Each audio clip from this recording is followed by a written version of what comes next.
All right. Good afternoon, everyone. Good afternoon. Glad to have you all here with me today. Hi, Amy. Great to see you all here today. So, Eric, glad to have you here too. Chris,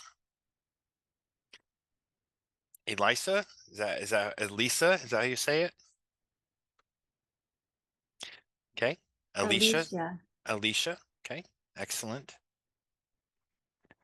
So, Christina, great to have you guys all here with me today. So today, I'm going to talk with you a little bit about anxiety and how to kind of deal with it. Today we are, make no mistake about it, we're surrounded by a tremendous amount of things in our life that can easily keep us living with anxiety. We can be worried about how things are going to unfold, worried about our business, worried about our loved ones, worried about our own health, having fear about the future. Um, Doubts about finances, doubts about what's coming of this election, all kinds of things. And it's really important that we take time every day to stay prayed up. What I mean by that is to allow ourselves to connect to something higher than ourselves, stay connected to a higher mind, uh, God, source, universe, and we remind ourselves every day that there's something greater going on that uh, we are part of. And when you do that, it puts you into a state of relief, puts you into a state of rest. Now, if you've never done that before and you're trying it for the first time, it can be very foreign, it can be very weak, and it might even feel like it's not working at all. Um, One of my mentors said, if you don't stay prayed up, you're subjected to the thoughts of billions of people around you. And man, that is hugely true. Have you ever went to a store, uh, a shopping mall, something like Target during the holidays, during Christmas time, like very beginning of December, when people are frantically Christmas shopping, and you leave that store, you leave that mall, you get back to your car and you realize there's something different about you. You just don't feel the same. You pick something up. We are non-physical beings. Although we're conditioned in this society to believe that everything's separate. Our bodies are separate. You know, energy is just kind of a capacity to do work, like pushing a block. There's far more to it than that. Our bodies are non-physical. And an example of that is you can just simply think about a time when somebody stared at you, when you ever had the sensation of being stared at, and you know something's going on, somebody's staring at you, and you look over and there's someone, looking at you. How do you explain that? How do you explain that from a scientific standpoint? I love asking doctors that, and it kind of troubles them. You know, there's a simple explanation. Your brain is not your brain is inside your skull, but your mind is something so beyond that. Your mind is beyond the realm of your body. And if anyone has pets or is close with dogs, cats, if you have cats especially, you know that they're in tune with you. You know that they almost know when you're coming home, even if it's a random time. For anyone that has cats, I love asking this question. If you have a cat, on the day you're trying to take it to the vet, the cat's nowhere to be found. And that's even if you didn't have any phone calls, you didn't contact the veterinarian in front of the cat. You did everything outside of the house, away from the cat's presence, set the appointment up.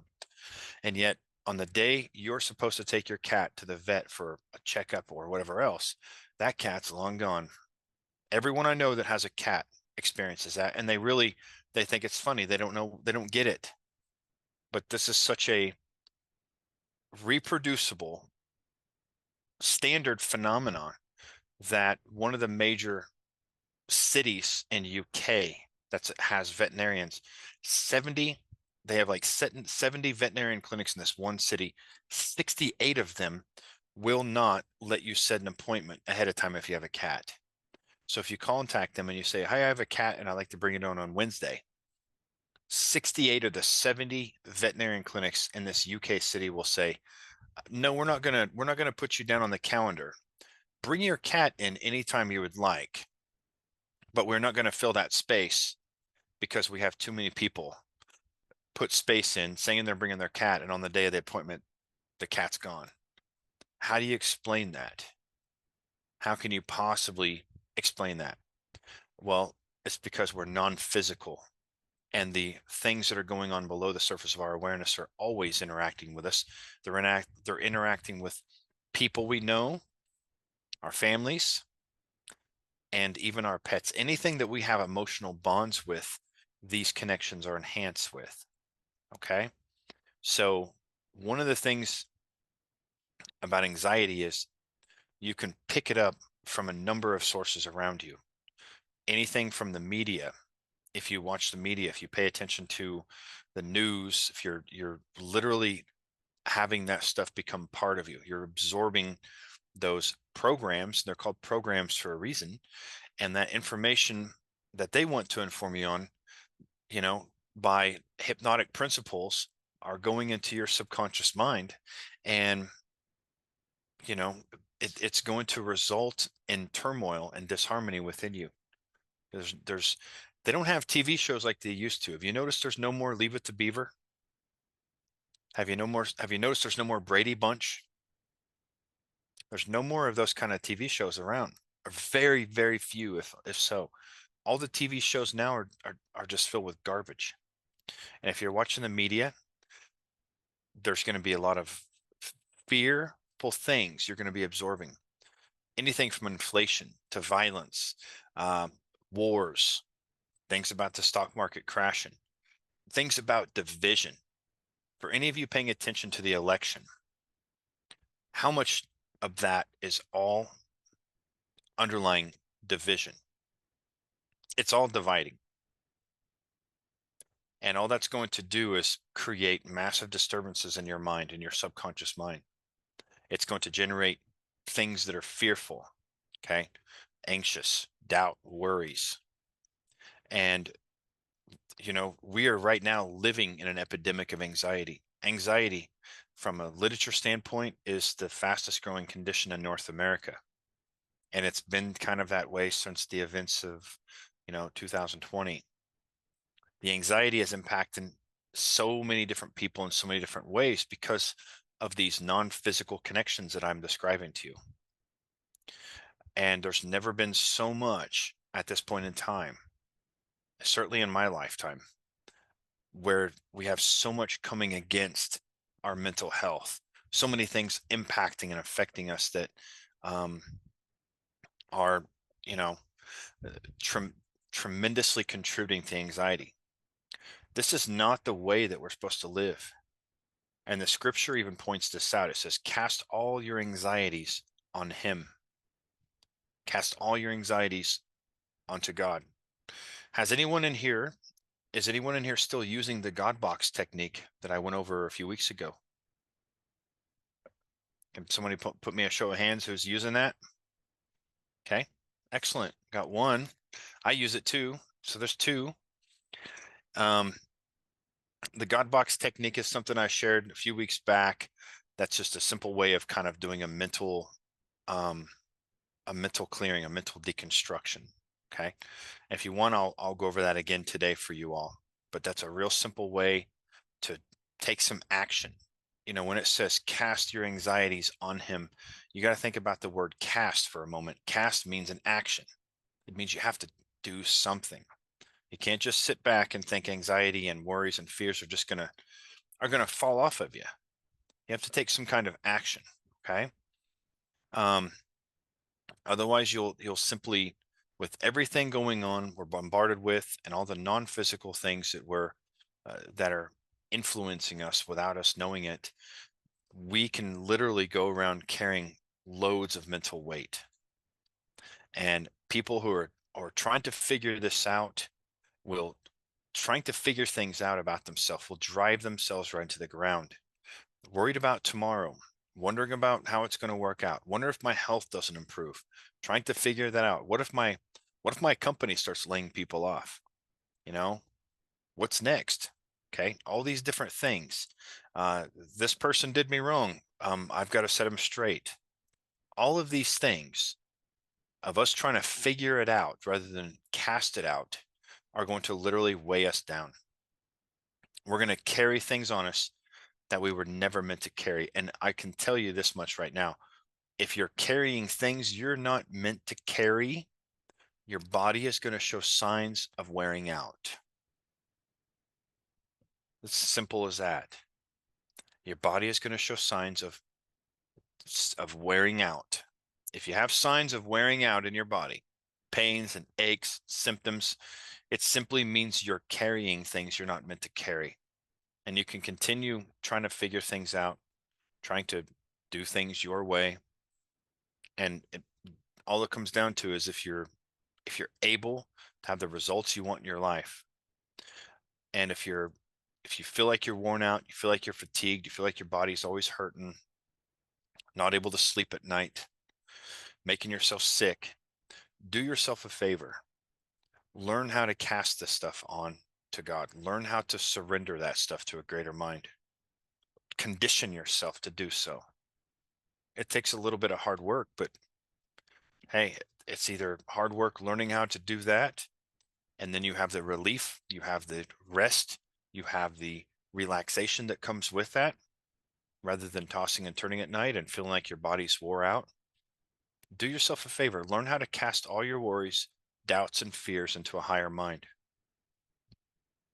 Now, it may sound crazy, but if whenever you do this with regularity, you will start to notice things work out better than you can imagine. Scientifically, we only have 126 bits of conscious awareness. Our subconscious mind has 2.3 million bits per second. And yet, the 126 bits, which is mathematically 0.06, is all we have. And we're trying to figure out life without that. We're trying to balance things. We're trying to balance our home life. We're trying to balance the stuff going on with the media, the fear, the division, all of that stuff. And if we're trying to figure that out with such a embarrassingly small amount of awareness, well, it's going to spill over into our life and cause us to have aches and pains and things we don't want. So you got to understand your mind is a power hungry monster. It wants to figure things out. It wants to be analytical. It's a problem solving brain. And I'm this way. I'm a scientist. I'm very analytical. I love to ask questions. I love to ask the little questions and figure things out.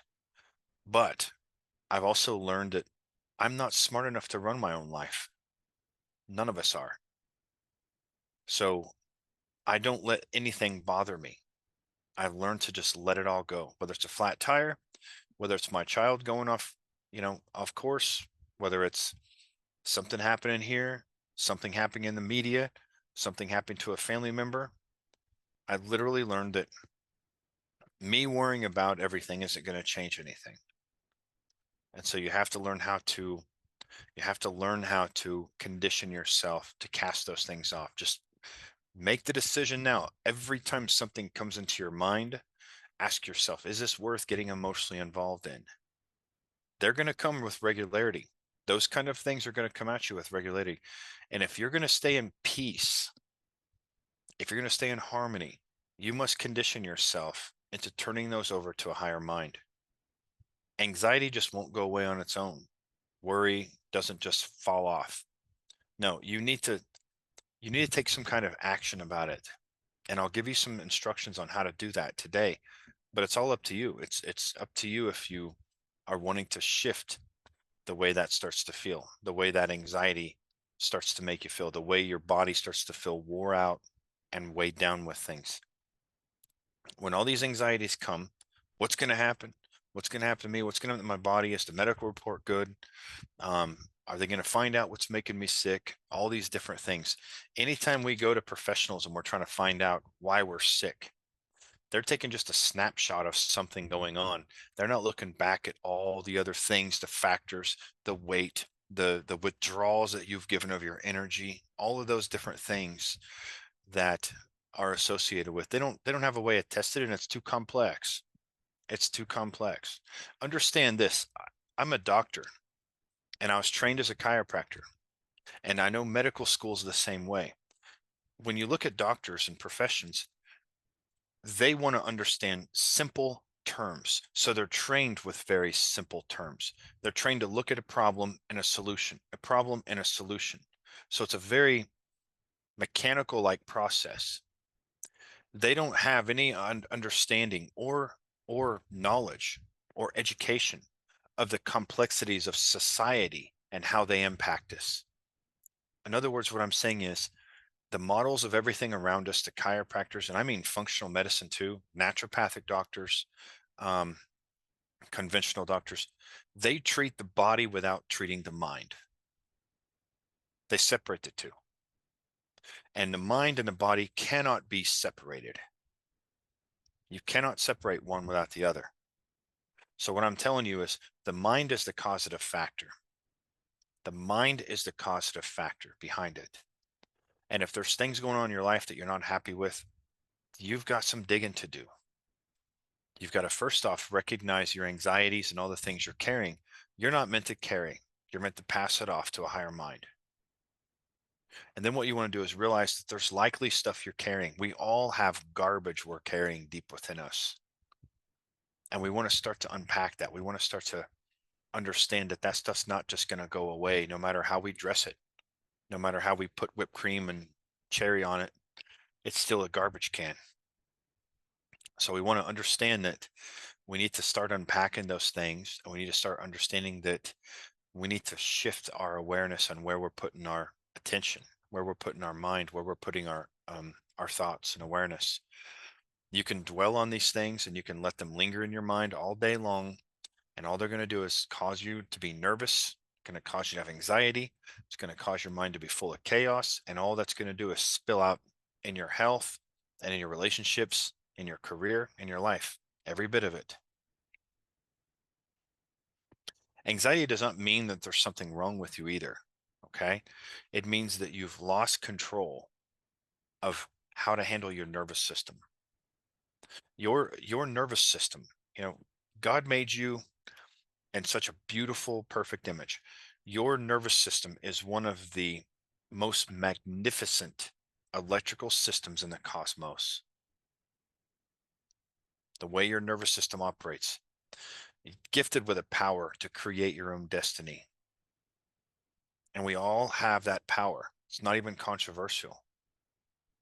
And if you look at your life and you go, well, mine's going to crap, Gabe. I'm not creating the destiny I want. I'm not creating the peace, the harmony, and all that I like. You have to ask yourself one question. Are you emotionally involved in negative ideas? What are you allowing to consume your thoughts on a regular basis? What's your dominant thinking pattern? And I can tell you, for anyone that has results that they don't like in their life, that's where I always have to start with them. I'm not a psychologist and I'm not a psychiatrist, because I don't want to label a certain behavior to a label, to a name, and say, you're this person, stop doing this. Okay. Every psychologist I've ever worked with, and I have a ton of them as clients, is a mess themselves. They're emotionally involved in wrong ideas because they're treating the body without understanding the mind.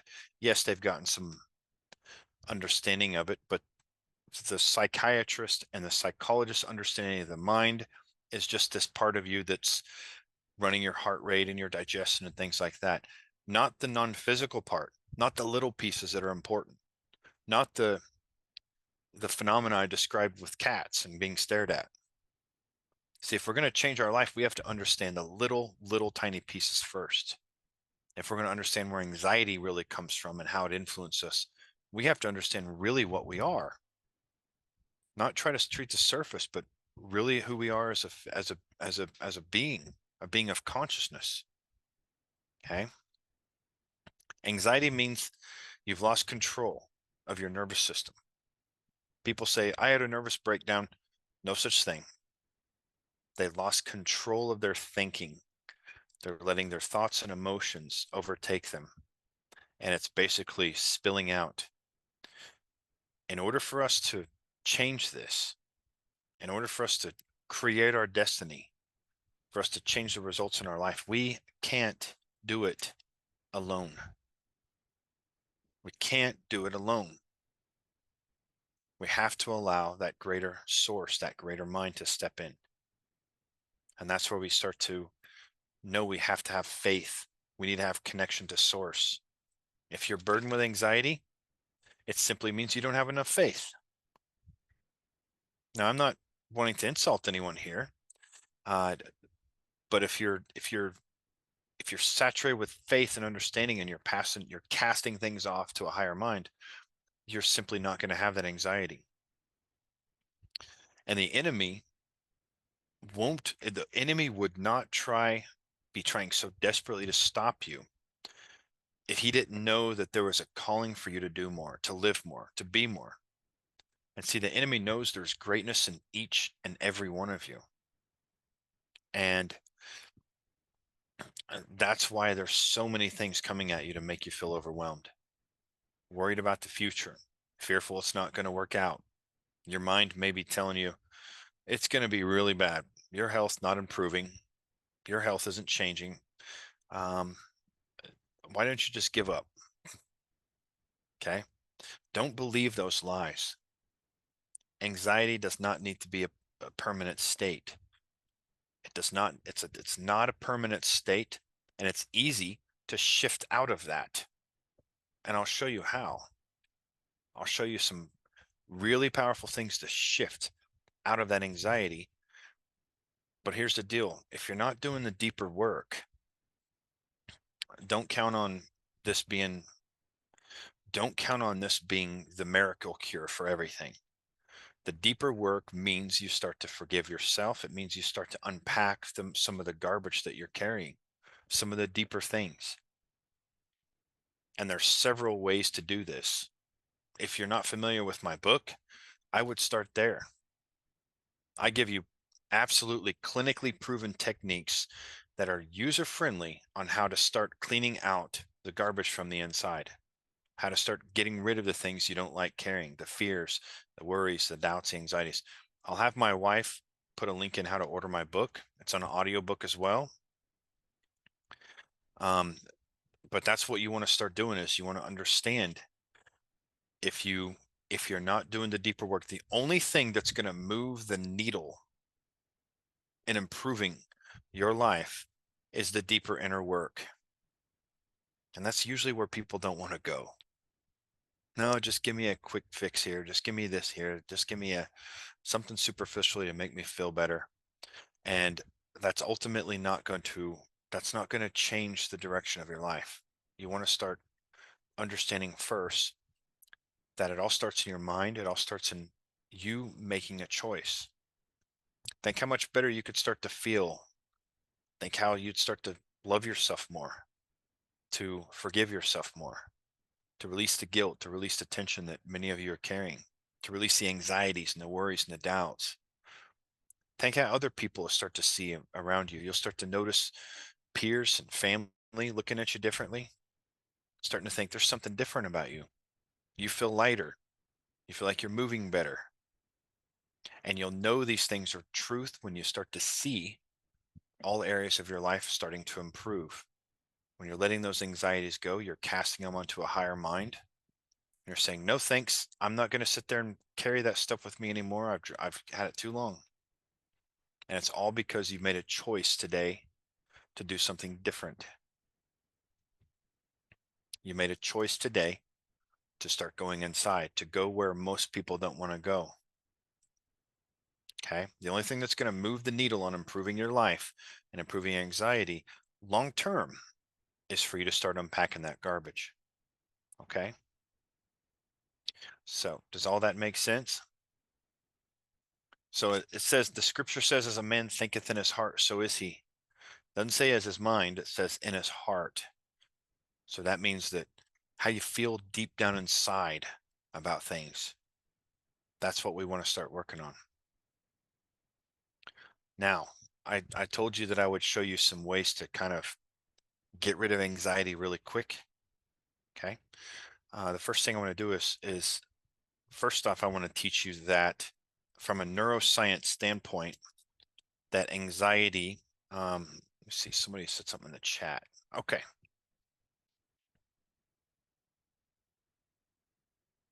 Right. Things will change. It's taken a lot of work. It takes work every single day. And here's the thing. There's a part of us deep down that's naturally wired to move towards um, pleasure and move away from pain. We naturally, every animal on the planet moves towards pleasure and will move away from pain. It's natural for us to do that. It takes no effort. But if we're going to evolve and transcend and become the beings that we're meant to be, we're going to have to start moving towards those painful things, the things that make us feel uncomfortable. We're going to have to start unpacking that. Now, I can't think of a more pain-free way to do it than some of the holographic techniques that are in my book. And I'll just give you some simple demonstrations of how easy it is to change the coding system of how your neurology works. Okay. So can all of you that have your, and I appreciate everyone that has their camera on so I can see your faces, because I want to be able to see how your response is to this. Anxiety is a label. It's an interpretation, okay, from your neurology. So it's not really a problem. And I'll show you how quickly it is to just get rid of that. Can you all just give me a nod, okay, if you can respond? I want you all to think of something that makes you feel anxious. Can you all think of something that makes you feel anxious? Can you bring some anxiety up? And when you have that anxiety, you can feel it in your body, just give me a nod so I can know when everyone's on the same page. No matter what it is, you don't have to share it. You don't even have to know. Just bring up anxiety in your body. Okay. Everyone feel anxiety? I see some people nod and some people aren't. Okay. Now I want you to ask yourself a simple question. The first question is this mine?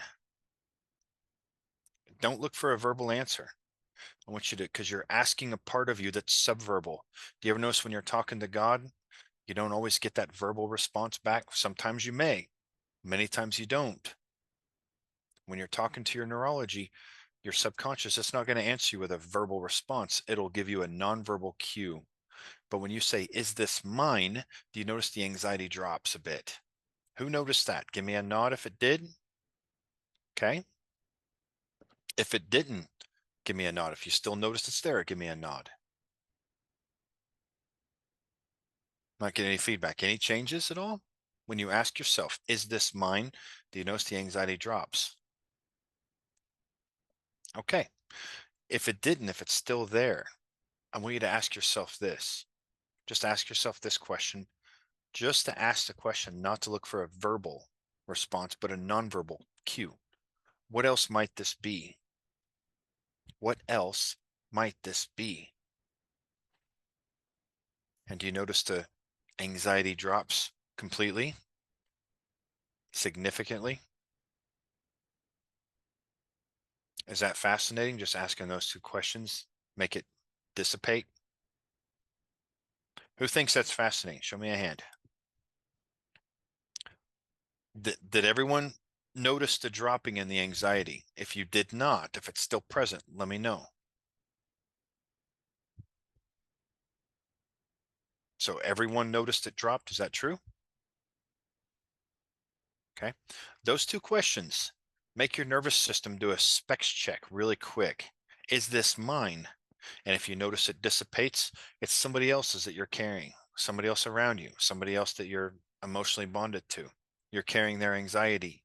I talked about how our relationship with a cat can make a cat hide on the day of we're taking it to the vet. The people around us interact the same way, especially the ones we're emotionally bound with. So when you say to your nervous system, your mind has to answer any question you give it. If I said, think of a red tricycle. If I said, think of a piece of pumpkin pie, one with whipped cream, one without whipped cream. Think of a red balloon. Think of a four-leaf clover. The minute I ask you, your mind brings that up. It has no choice to. So when it has no choice to answer any question you give it, but it's not going to be a verbal answer. The verbal part in your head is a whole different level. It's a lying rational brain. It's superficial. Okay. Your brain will tell you things all the time that are lies. All the time. When you ask your nervous system this question, it's going deep and saying, no, it's not me. And it just kind of releases. You notice a subverbal shift. And when you say, what else might this be? You even get a further shift. Okay. So keep that in mind. That's the fastest way to derail anxiety that's coming up out of nowhere. Now I'll show you how to really beat that state. Okay. To where something might interact with you, whatever it is, a person pushes your buttons, context happens, and you suddenly find yourself in any kind of bad mood, including anxiety. But the first thing I'm going to ask you is, do I have permission to kind of go through this exercise with you all? Give me a little nod if you all want to see this. Okay. Can you all think of a time in your life, whenever it was, you don't have to share it, but when you really felt victorious? I don't care how long ago it may have been, a time in your life when you wanted something so bad, you decided, you made a decision. Oh, I want this. And you started working towards it, made a plan, started thinking about it every day, you worked towards it, and you nailed it. You got it. Can you all think of a time when you really had a desire to achieve something, you worked towards it, and you nailed it? Can you all think of something like that?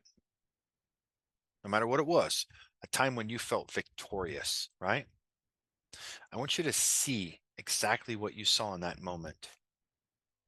See what you saw. Let it all come back to your visual awareness. Just like I said, anything you ask for, you'll bring up. See it, listen to the sounds. And the most important thing is feel those feelings of how that victory felt. Feel the feelings of that nailing it, that accomplishment. If you notice any smells or any taste, just be aware of those smells, be aware of those tastes. Most importantly, I want you to put your posture, stand the way you stood when you nailed it. Put your body in that position, how it was. Put your posture in that position, how it was when you nailed it, the moment you nailed it. Breathe how you were breathing the moment you nailed it. Do you all notice a change, a state change, a change in how you feel? Give me a show of hands if you're feeling that victorious moment. You guys feeling it? I see some hands and I see other people not giving me hands. Does everyone feel it?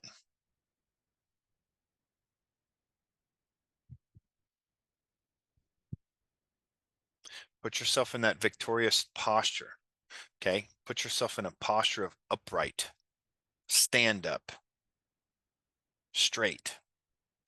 Put yourself in that posture of how you felt, how you sat, how you stood, how your body was positioned when you nailed that victorious moment.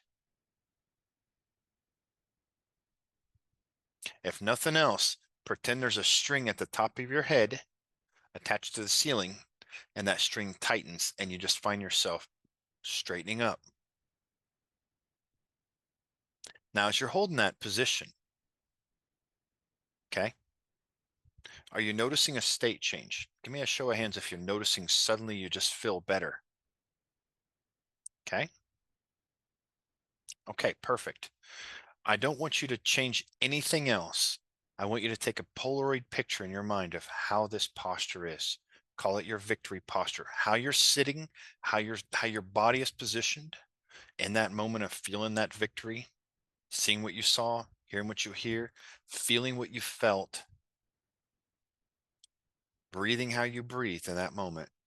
Take a picture of this and call it your victory posture. I don't want you, here's the thing, and without changing anything, don't let your body shift positions. It'll try to. Don't let your body shift positions. I want you to try to think of something negative or something bad. And as you're trying to think of something bad, you'll feel your body naturally try to shift. Anyone notice that? Your body is trying to shift positions. But if you hold that victory posture in place, that's all the amount of willpower you need to hold your body in that victory posture. And who can think of something bad in this posture?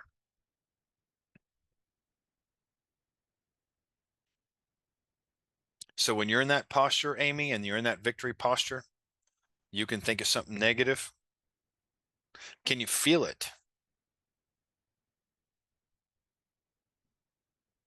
What you'll notice is you can't feel it. Your body won't allow you because your physiology overruns your psychology. Now, here's what I want you to do. I want you to remember that snapshot of that victory posture, and I want you to allow your body to kind of rest. You can slouch a little bit now. Just allow your body to kind of relax, go back to its normal standard posture. And I want you to think of something that's really disempowering, something that makes you feel anxious, nervousness, shortcoming. Think of a time when you missed it. You're trying to get a promotion, they gave it to somebody else. Something like that. I don't know. Put your mind into that state. Put your mind into that state where you're just feeling defeated. You're feeling low. Everyone feel that? Give me a show of hands if you feel that defeated, low feeling right now. It's kind of crappy. You don't like it. Okay. Here's what I want you to do. I want you to hold on to that mental state of defeated, of low, of anxious, whatever it is. And I want you to just shift your body back into that victory posture. All you do is shift your body back into that victory posture, holding on to that low mental state. And as you do that, what happens?